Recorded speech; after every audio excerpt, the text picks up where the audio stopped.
2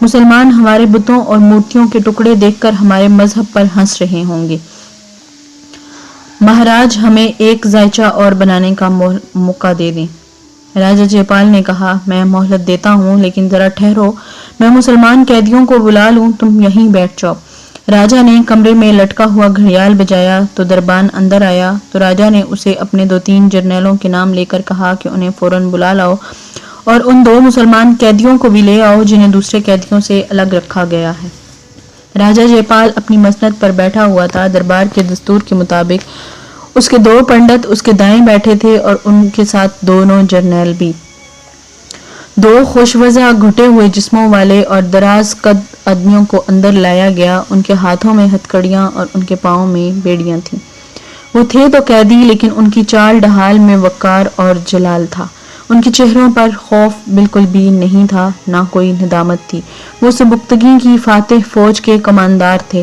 انہوں نے آخری مارکے میں شب خون مارا تھا، جو اتنا دلیرانہ تھا کہ دشمن کے عقب میں چلے گئے اور پکڑے گئے تھے۔ راجہ جے پال کے ساتھ ایک ترجمان تھا جو غزنی کے خطے کی زبان بولتا اور سمجھتا تھا۔ راجہ نے اس کی وساطت سے ان دونوں قیدیوں سے باتیں کی۔ راجہ جے پال نے کہا، میں تم دونوں سے کوئی جنگی راز معلوم نہیں کرنا چاہتا۔ مجھے صرف یہ بتا دو کہ جب تمہاری فوج لڑائی کے لیے جاتی ہے تو تمہارے مولوی تمہارے بادشاہ کو بتاتے ہیں کہ فلاں دن کوچ کرو ورنہ نقصان اٹھاؤ گے۔ غزنی کے ایک جنگی قیدی نظام اوریزی نے جواب دیا، نہیں، بالکل نہیں۔ ہماری لڑائی ہمارے دین کے دشمن کے خلاف ہوتی ہے۔ دین کے دشمن آپ بھی ہیں، عیسائی بھی اور یہودی بھی، اور ہمارے مسلمان بھائی بھی ہمارے دین کے دشمن ہو سکتے ہیں۔ ہماری لڑائی جہاد کہلاتی ہے۔ ہم اپنی ریاست کی توسیع کے لیے کسی ملک پر حملہ نہیں کیا کرتے۔ چونکہ ہم خدا کی راہ میں خدا کے سچے مذہب کی خاطر لڑتے ہیں، اس لیے ہم کوچ، پیش قدمی اور حملے کے لیے ہر دن کو مبارک سمجھتے ہیں۔ دن ہو یا رات، بارش ہو یا طوفان، حکم مل جائے تو ہم جہاد کے لیے نکل کھڑے ہوتے ہیں۔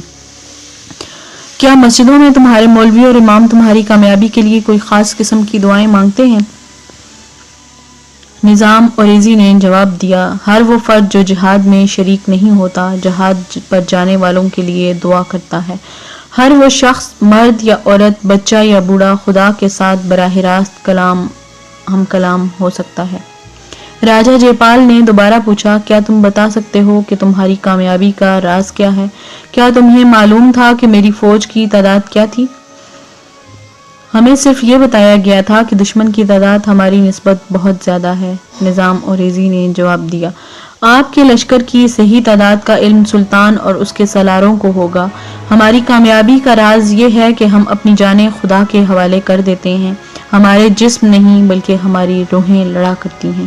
راجہ جے پال نے کہا، یہ میں جانتا ہوں، میں صرف یہ پوچھ رہا ہوں کہ اتنی کم نفری سے اتنے بڑے لشکر پر کس طرح غالب آ جاتے ہو؟ میں وہ طریقہ پوچھ رہا ہوں۔ نظام اوریزی نے جواب دیا، یہ ایک جنگی چال ہے۔ یہ نہ میں آپ کو بتاؤں گا اور نہ ہی میرا یہ ساتھی آپ کو بتائے گا۔ صرف میں یہ بتا دیتا ہوں کہ مرد مومن ستاروں کی گردش کا پابند نہیں ہوا کرتا۔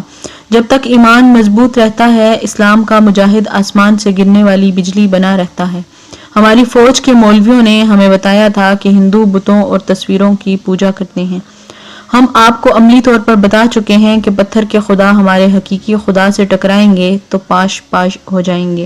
کیا آپ کی فوج کے ساتھ چھوٹے چھوٹے بت نہیں گئے تھے؟ کیا کوئی ایک بھی بت واپس سلامت آیا ہے؟ مہاراج نے اس کی بات کاٹتے ہوئے کہا، یہ ملیچ ہمارے مذہب کی توہین کر رہا ہے۔ اسے ابھی احساس نہیں ہوا کہ یہ ہمارا قیدی ہے۔ یہ اپنے انجام سے بے خبر ہے۔ اگر اس نے مجھے اپنا طریقہ جنگ نہ بتایا تو زندہ کی کھال اتار دی جائے گی، اس دوسرے کی بھی زندہ کھال اتار دوں گا۔ میں یہ راز معلوم کر کے رہوں گا۔ دوسرے قیدی نے کہا، یہ راز جاننے کے لیے آپ کو اسلام قبول کرنا ہوگا مہاراج۔ ہمیں قتل کر کے آپ اپنی شکست کو فتح میں نہیں بدل سکتے۔ آپ ہم سے کوئی راز نہیں لے سکتے۔